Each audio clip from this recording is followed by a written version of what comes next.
I have learned about fraction and there is some new concept that is standard form of fraction. Fraction को आप जैसे आपने equivalent fraction वाला form देखा ना कि आप नोमिनेटर और डिनोमिनेटर को एक फिक्स नंबर से मल्टीप्लाई करते हैं तो वो पोर्शन तो एक ही शो कर रहा होता है बट उसका फॉर्म चेंज कर जाता है। तो किसी फ्रैक्शन को ऐसे फॉर्म में लिखना ना कि वो उसमें उसके नोमिनेटर और डिनोमिनेटर में कुछ भी कॉमन फैक्टर नहीं हो, इस फॉर्म को बोलते हैं स्टैंडर्ड फॉर्म। और यदि कोई फ्रैक्शन और हमें we should always try to write our answer in standard form और सिंपलेस्ट फॉर्म।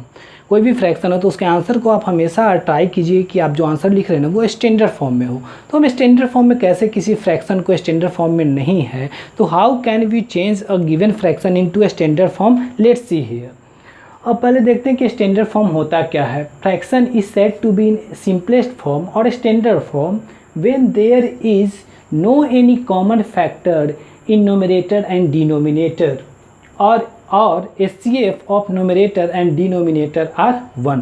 जब दोनों में कोई एक कॉमन फैक्टर नहीं हो नोमिनेटर और डिनोमिनेटर में, या कहें कि नोमिनेटर और डिनोमिनेटर का जो HCF है वो यदि 1 आ जाता है तो उसे बोलेंगे कि वो एक सिंपलेस्ट फॉर्म में है। यहाँ पे एग्जांपल देखते हैं, चेक करना है। Is 9/12 is in standard form, क्या ये स्टैंडर्ड फॉर्म में है? Let's check. फैक्टर ऑफ 9 का यदि आप फैक्टर फाइंड करें तो 1, 3 एंड 9 होगा। 12 के फैक्टर की बात करें तो 1, 2, 3, 4, 6 एंड 12 होगा। आप दोनों में देख रहे हैं कि इसके एक फैक्टर में भी 3 है और इसके एक फैक्टर में भी 3 है, means 3 is a common factor in both 9 and also in 12।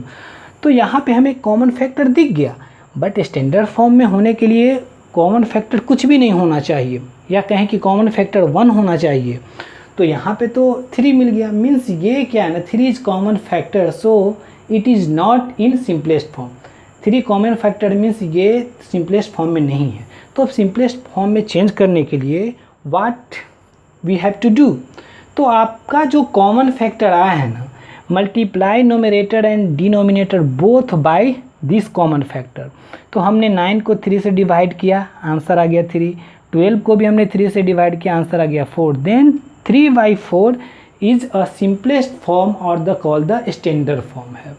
Second method इसी को करने का है। आप यदि HCF यहाँ पे उसके फैक्टर फाइंड करके नहीं, HCF मेथड से कर सकते हैं। Second method is HCF method. यहाँ पे आपको क्या करना होता है, you have to find the HCF of numerator and denominator. इसे 2 स्टेप में यदि हम डिवाइड करें तो क्वेश्चन है कन्वर्ट 21/56 इन सिंपलेस्ट फॉर्म। तो आप इसे सिंपलेस्ट फॉर्म में चेंज करना है आपको। इसे मैंने तो 2 स्टेप्स में डिवाइड करके बताया। पहले स्टेप में आप क्या करेंगे, फाइंड HCF ऑफ 21 एंड 56। यहाँ पे हमने 21 एंड 56 का HCF फाइंड किया। 56 को आप डिवाइड करते हैं पहले 21 से, यहाँ जो रिमाइंडर आया उस रिमाइंडर से फिर फर्दर 21 को डिवाइड करते हैं, फिर जो रिमाइंडर आया फिर उस रिमाइंडर से आप 21 को डिवाइड करते हैं। तब तक डिवाइड करते जाते हैं जब तक कि यहाँ पे रिमाइंडर में कुछ भी जीरो ना आ जाए, तब तक डिवाइड करते हैं। और फाइनल जो जीरो आने के पहले जो डिवीजर होता है वो हमारा HCF होता है। तो हेयर HCF इज 7, हमारा HCF 7 हो गया। Now divide 21 by this HCF and also 56 by this HCF. If you divide 21 by 7 then you will get 3, and after dividing 56 by 7 you will get 8. So 3/8 is simplest form or called the standard form of the fraction 21/56। ये हमने एक fraction के simplest form में change करने के method को देखा।